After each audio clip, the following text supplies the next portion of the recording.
It was 1893. A resort in Maryland told Charles Douglass that they didn't serve his kind. They thought by denying him a meal, they were putting him in his place. But he didn't argue. He didn't march. He walked down the beach, found the property line, and bought 40 acres right next door. He didn't ask for a seat at the table. He bought the ground the table was sitting on. This is the story of how Charles Douglass turned a restaurant rejection into the first black municipality in the state of Maryland. This is One Mike Black History, and if you like stories like this, you can find more stories like this at onemikehistory.com. But without further ado, let's get started. To understand this heist, you have to understand the insult. It was August of 1893. The Chesapeake Bay was the playground for Washington and Baltimore's elite. The system at the time called the place Bay Ridge. It was known as the Queen of Chesapeake. It was a grand hotel, a massive boardwalk, and a restaurant that promised the finest dining on the East Coast. Charles Douglass and his wife Laura, they weren't there to make trouble. They were black autocracy. Charles was a high-ranking official at the Treasury Department. He was polished, he was wealthy, and he was a veteran. He walked to the restaurant at Bay Ridge and asked for a table. The waiter did not look at Charles's uniform. He didn't look at his credentials. He just looked at his skin color and said, "We don't serve your kind here." Now, this is the moment where the struggle would usually kick in. The textbook version of this story would tell you how sad Charles was. It would talk about the pain of segregation. But Charles Douglass didn't have time for that. He had a military mind. And he looked around the restaurant and saw white families eating. He saw the owners counting money. And he realized that their business was built on a territorial monopoly. They thought that they owned the prestige of the water. They thought by banning him, they were keeping the luxury for themselves. Charles walked out of that restaurant, but he did not leave the area. He walked down the beach, he crossed the property line, and he stood on the dirt right next to the people that insulted him. He was looking at a 40-acre tract known as Bashir's Farm. It was rugged, overgrown patch of coastline. To the owners of Bay Ridge, it was a waste of space. To the system, it was unimproved land. But to the Colonel, it was the high ground.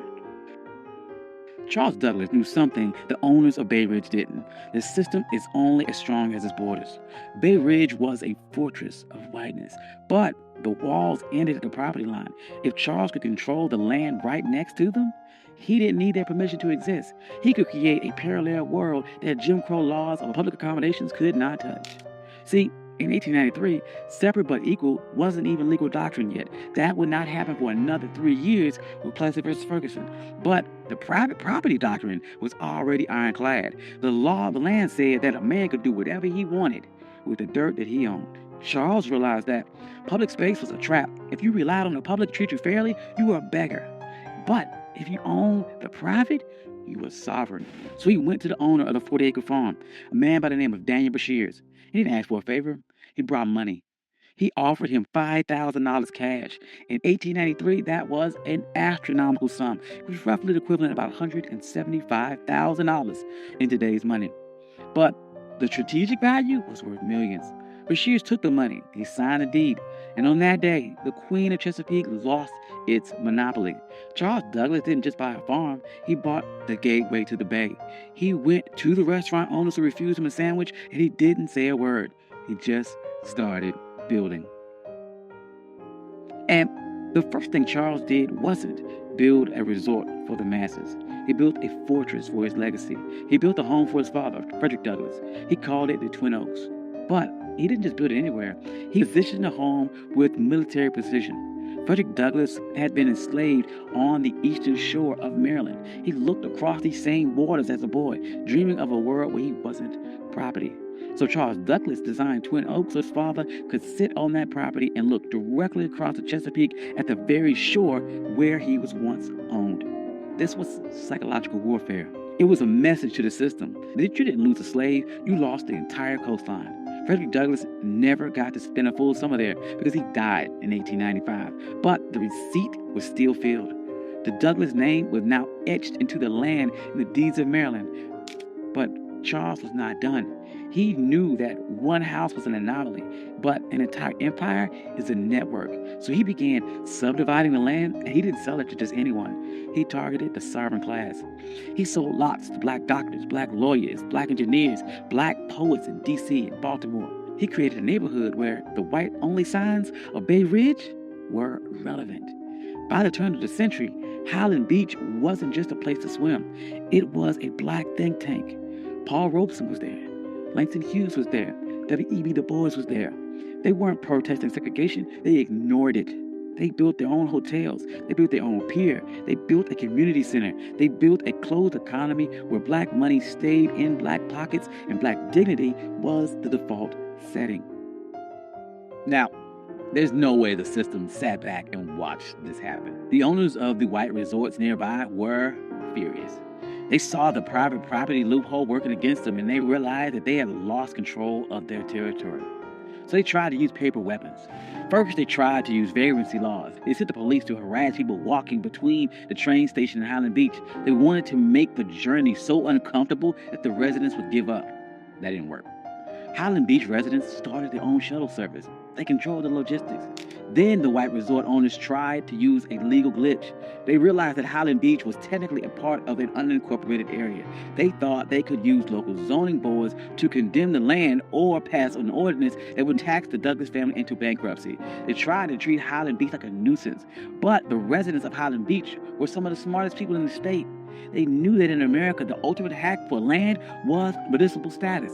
In 1922, they executed their final move of the heist. They petitioned the state of Maryland to become an unincorporated town. They didn't want to be a neighborhood. They wanted to be government. And they won. Highland Beach became the first black municipality in the history of Maryland. Think about the payoff here. Because they were a town, they had their own mayor, they had their own police department, and they had their own zoning board. When the white resort owners tried to pass laws against them, the people of Highland Beach just passed their own laws to cancel them out.